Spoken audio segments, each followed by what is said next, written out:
And welcome to week 7 of the Mayo Football League podcast. This week we got a very much truncated set of fixtures, just 2 games in the Super League and 2 games in the Premier League. And we also got highlights from Swinford's Connacht Shield final clash against Kilkerran in Roscommon. And it's the Alvarez Sports Super League that we go to first. Despite being a goal down at half-time, Castlebar Celtic put in a stunning second-half performance to record a 4-1 win away over Ballyglass. JP O'Gorman continued his amazing scoring streak, put the home side 1-0 up. Gerald Boyle was a hero for Michael McNicholas' side as he struck a second-half hat-trick. O'Boyle levelled the scores just a minute into the second half and then had his side in front 15 minutes later. Mark Rowland then added a third shortly before O'Boyle completed his hat-trick as the game entered its final stages. The win moves Celtic into second place, just 2 points behind leaders Ballina Town. Kilchibon United moved out of the relegation zone as they secured their first win of the season with a 2-1 win over Ballyhane.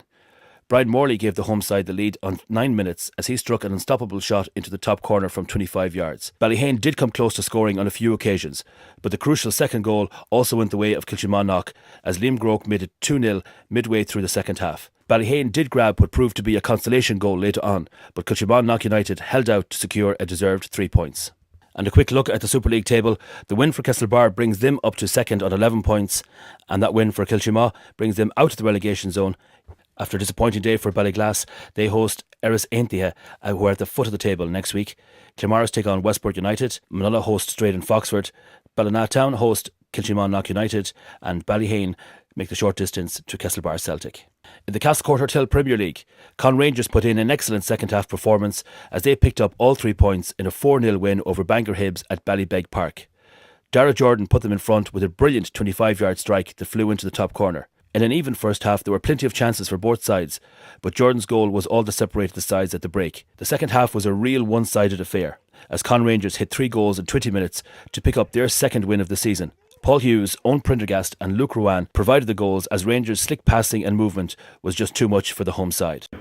Yeah, very happy with the 3 points. Look, it was important for us to bag the 3 points today because we had a disappointing result at home to Fahy last week. You know, it's a game we felt we could have won. We came here today looking for a result and a performance, and I think we got both, to be honest. You know, we played very well from the first minute to the last, and I think just deserved. I think we got 3 points that we deserved.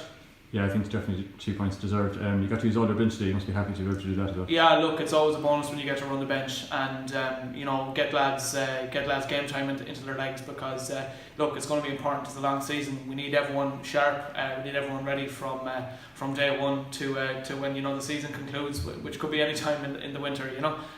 So it's great to run the bench, get 3 points, get some goals on the board, keep a clean sheet as well. And like you said, just to get lads on the bench out and playing football. Achill Rovers picked up another 3 points as they ran out 5-0 winners over Fahy Rovers on Saturday evening. 2 early penalties from Mark Davitt and a third goal from Anthony McHugh on 28 minutes had them well in control at the break. Chris Western added a fourth on 52 minutes. And Brandon McGing wrapped up the scoring as he made it 5-0.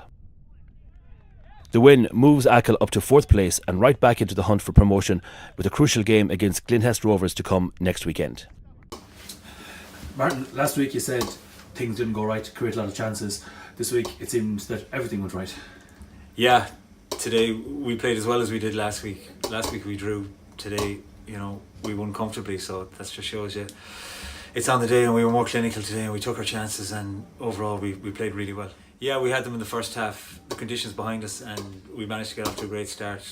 We got a couple of penalties because we had a lot of pressure on them, and we managed to score from a corner. And at 3-0 at half time, it was never guaranteed with the conditions against us in the second half, but I thought we played really well in the second half, and we created more chances obviously and scored more goals. That win for Achill Rovers brings them up to 4th place and brings Con Rangers up to 7th. Next week, Achill Rovers host Glenhest, Bangor Hibs are at home to Fahy Rovers, Ballyhonus Town clash with Ballyglass B, Snugbury United entertain Con Rangers, and Swinford travel to Westport United B. In Kiltoom on Sunday, Swinford faced Kilkerran United in the final of the TP Brennan Connacht Shield. The first half was a very tight affair with very little between the two sides. However, it was Kilkerran United that took a 1-0 advantage into the break when their striker Declan Murphy found the top right-hand corner of the net 1 minute into added time at the end of the first half. It was Kilkerran United that had the better opportunities in the second half as Swinford tried to get back on level terms. But try as they may, they couldn't force the equaliser, and it was Kilkerne that was crowned Connacht Shield champions for the first time in their history. Oh, today just didn't happen for us all. It's a very tight game. Kilkerne did very well. They scored a goal at crucial time, 2 minutes before half time. So hard luck on the boys and best luck to the lads who win the cup and hope they join tonight. The goal came at the worst possible time, a minute into injury time.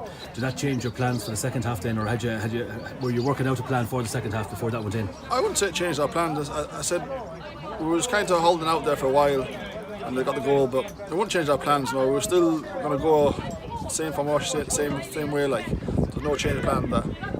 And for the rest of the season now, it's league matches. You have a cup match coming up pretty soon against Ballyhonus as well. Yeah, so the lads now, let's pick up the lads now and let's get back to the league and back to cup, and sure good we are, because we're well able. Fortunate today wasn't our day, but the next day will be. On a more positive note, we'd like to congratulate Westport Under-12s. Westport overcame Mary Oranmore on penalties to win the Connacht Under-12 Cup on Saturday. And that's it for another week of action from the Mayo Football League. Join us again next week when we have a full list of fixtures. We hope to see you then. Thanks very much for watching.